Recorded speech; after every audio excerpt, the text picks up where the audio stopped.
Hi friends, എല്ലാവരും happy അല്ലേ? ഇന്നത്തെ ലഞ്ച് നോക്കാം. ചിക്കൻ വരട്ടിയതും ചിക്കൻ ഫ്രൈയും ആണ്. ആദ്യം ചിക്കൻ കഴുകിയെടുത്ത് വൃത്തിയാക്കി അതിനുശേഷം അതിലേക്ക് വേണ്ട മസാലകൾ നമുക്കൊന്ന് ചൂടാക്കിയെടുക്കാം.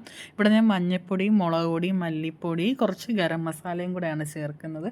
നിങ്ങൾക്ക് വേണമെങ്കിൽ ചിക്കൻ മസാല ഇതിൻ്റെ കൂടെ മൂപ്പിച്ച് ചേർക്കാം. അങ്ങനെ ഇതെല്ലാം കൂടെ ഞാൻ നന്നായിട്ടൊന്ന് മൂപ്പിച്ച് ചേർക്കുന്നുണ്ട്.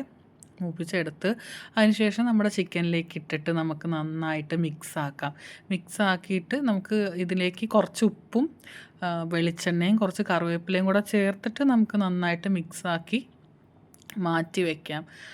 പിന്നെ വേണമെങ്കിൽ കുറച്ച് കുരുമുളക് പൊടിയും കൂടെ ചേർക്കാം. ഞാനിപ്പോൾ അതൊന്നും ചേർക്കുന്നില്ല. ഇത്രയാണ് എൻ്റെ മസാലകൾ. ഇനി ഇതെല്ലാം കൂടെ നന്നായിട്ട് മിക്സ് ചെയ്തിട്ട് കുറച്ച് നേരം നമുക്ക് റെസ്റ്റ് ചെയ്യാനായിട്ട് വെക്കാം.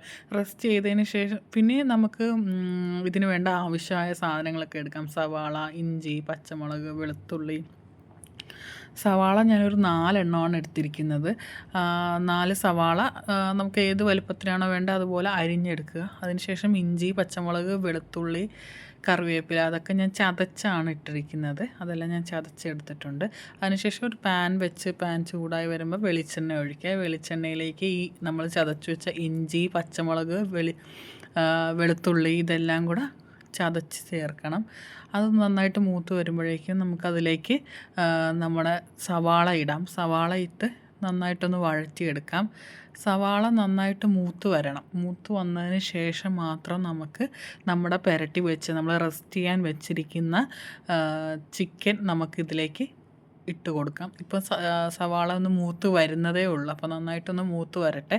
അതിനുശേഷം അത് പെട്ടെന്ന് മൂത്ത് വരാൻ വേണ്ടിയിട്ട് നമുക്ക് ഇച്ചിരി ഉപ്പിട്ട് കൊടുക്കാം. അപ്പോഴത്തേൻ്റെ കറിയുടെ സവാളയൊക്കെ നന്നായിട്ട് മൂത്ത് വന്നിട്ടുണ്ട്. അപ്പോൾ ഞാൻ ഇതൊക്കെ ഒന്ന് നമ്മുടെ ചിക്കൻ പുരട്ടി വെച്ചത് ഇട്ട് നന്നായിട്ട് മിക്സ് ചെയ്യുന്നുണ്ട്. പിന്നെ ചെയ്യേണ്ടത് എന്താണെന്ന് വെച്ചാൽ ലോ ഫ്ലെയിമിലോ അല്ലെങ്കിൽ മീഡിയത്തിലോ വെച്ചിട്ട് വേണം നമ്മൾ കുക്ക് ചെയ്തെടുക്കാൻ. ഹൈ ഫ്ലെയിമിൽ വെക്കരുത്. അപ്പോൾ കുറച്ച് നേരം കഴിയുമ്പോഴേക്കും നല്ല വെള്ളം ഇറങ്ങി വരും. അപ്പോൾ അതിനിടയ്ക്ക് ഞാൻ ചിക്കൻ വറുക്കാൻ വേണ്ടി പോവുകയാണ്. അപ്പോൾ ഞാൻ ഇരുമ്പിൻ്റെ ചീനച്ചട്ടിയാണ് എടുത്തിരിക്കുന്നത്. അതിലേക്ക് കുറച്ച് കറിവേപ്പിലയും കൂടെ ഇട്ട് അപ്പോൾ നല്ലൊരു ഫ്ലേവർ കിട്ടും ആ വറുത്തെടുക്കുന്ന സമയത്ത്. അങ്ങനെ നോക്കുമ്പോഴേക്കും നമ്മുടെ ചിക്കൻ കറി ഏകദേശം സെറ്റായിട്ടുണ്ട്. ചിക്കനിൽ നിന്ന് നല്ലപോലെ വെള്ളമൊക്കെ ഇറങ്ങി വരുന്നുണ്ട്.